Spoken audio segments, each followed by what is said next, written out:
Ya, bismillahirrahmanirrahim. Assalamualaikum warahmatullahi wabarakatuh. Ya, teman-teman semua kelas 10 B, D, dan F. Ya, terutama buat anak-anak usia yang belum mendapatkan informasi terkait dengan kasus soal kekekalan energi, di mana ditambahkan dengan adanya efisiensi untuk menentukan efisiensi energi yang hilang ya.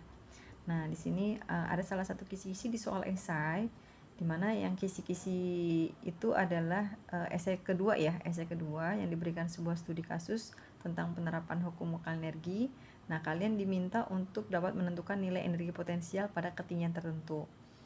Kemudian kalian juga diminta untuk menentukan energi kinetik pada saat benda berada pada kondisi tertentu, kemudian menghubungkan hukum kekekalan dengan efisiensi energi yang hilang. Nah, kalau yang poin A dan B ini kan sudah pernah dibahas dan memang itu diujikan di saat kalian ulangan harian. Nah, yang bagian poin C ini itu tambahan yang memang kemarin belum diujikan. Nah, contohnya misalnya seperti ini. Kalian pernah diberikan soal misalnya ada sebuah benda yang jatuh pada bidang miring ya. Misalnya seperti ini. Benda jatuh pada bidang miring, entah itu bola ataupun balok lah ya. Nah, misalnya dia melakukan proses meluncur lah ya, dari posisi di atas misalnya posisi A kemudian sampai dengan posisi B.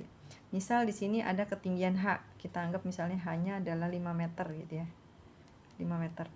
Nah, ini posisi A dan B ini sekarang paling tidak harus sudah pahami konsep kekekalan energi yang berlaku pada posisi di atas. Ketika tidak diketahui kecepatannya, maka di sini EK awalnya posisi A adalah 0. Kemudian EP-nya tentu saja maksimum ya. EP-nya adalah dengan menggunakan MGH gitu ya.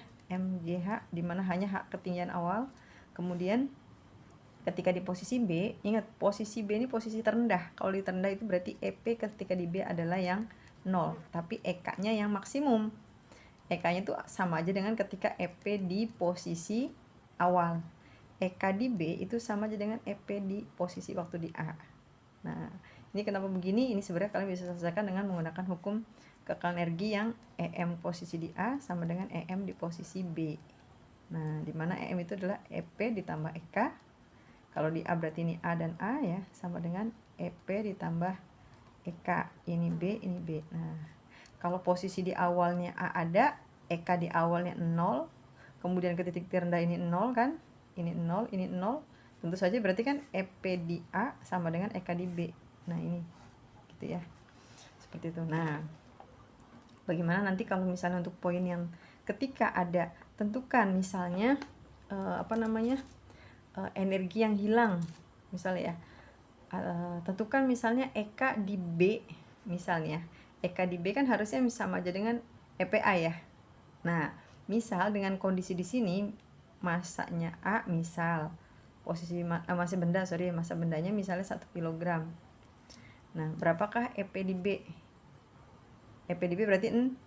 Nah, EK di B tadi sama dengan EP di A. Berarti kan massa kali gravitasi kali ketinggian ketika posisi di A. Berarti kan masanya 1, gravitasinya 10, hanya berapa? Hanya 5. Ya udah berarti 50 Joule. Selesai ya.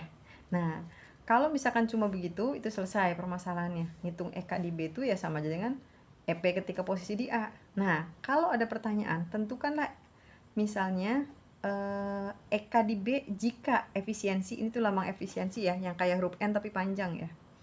Ini tuh adalah efisiensi. Jika misalnya ternyata ada energi yang hilang. Nah, misalnya energi yang hilangnya selama proses dari A meluncur ke B, benda dari A ke B ini, energi yang hilang itu misalnya 10%. Nah, kalau 10% ada yang hilang, berarti efisiensinya adalah dari 100% dikurangin 10 gitu kan, sama dengan 90%. Nah, 90% ini adalah yang kalian hitung dari jumlah EK yang seharusnya. Ketika kalian udah dapat nih, misalkan EK di B itu sama dengan segini, maka EK posisi di B ketika dia hanya 90% karena ada 10% yang hilang. Berarti ini EK di B-nya karena ada yang hilang gitu ya, dikurangin 10%, berarti kan hanya 90%. dikali berapa aslinya? Dikali 50 Joule.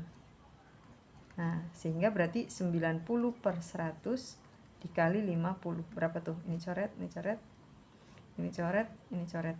Berarti 9 kali 5. 9 kali 5 sama dengan hanya 45 Joule yang akibat dari karena adanya energi yang hilang. Inilah energi efisiensi akibat dari ada energi yang hilang gitu. Bisa dipahami? Nah, bagaimana kalau ditanyakannya V, Bu? Kalau misalnya kan ditanya adalah V di B. Kalau V di B itu kan kita bisa pakai gunakan apa? Kalau V paling bawah itu akar 2GH lah ya. Hanya di mana? H posisi awal. Berarti kan 2 dikali 10, H di awal tadi berapa? 5, misalnya di akar gitu ya. Nah, 2 kali 10, 20 kali 5, 100. Harusnya kan akar 100 ya, alias 10 meter per sekon. Nah, 10 meter per sekon ini kan adalah seharusnya kecepatan ketika dia harusnya tidak ada yang hilang awalnya ya. Kalau tidak ada energi yang hilang 10 meter per sekon. Tapi gara-gara ada energi yang hilang 10%, berarti dihitung hanya 90%. Misal kalau ditanya kecepatan 90%-nya dari 10 meter per sekon. Berarti berapa tuh? Ini coret, ini coret. 90 bagi 10 berarti 9. Kecepatannya hanya 9 meter per sekon gitu. Karena ada yang hilang sebesar 10%. Nah, itu adalah yang tentang efisiensi.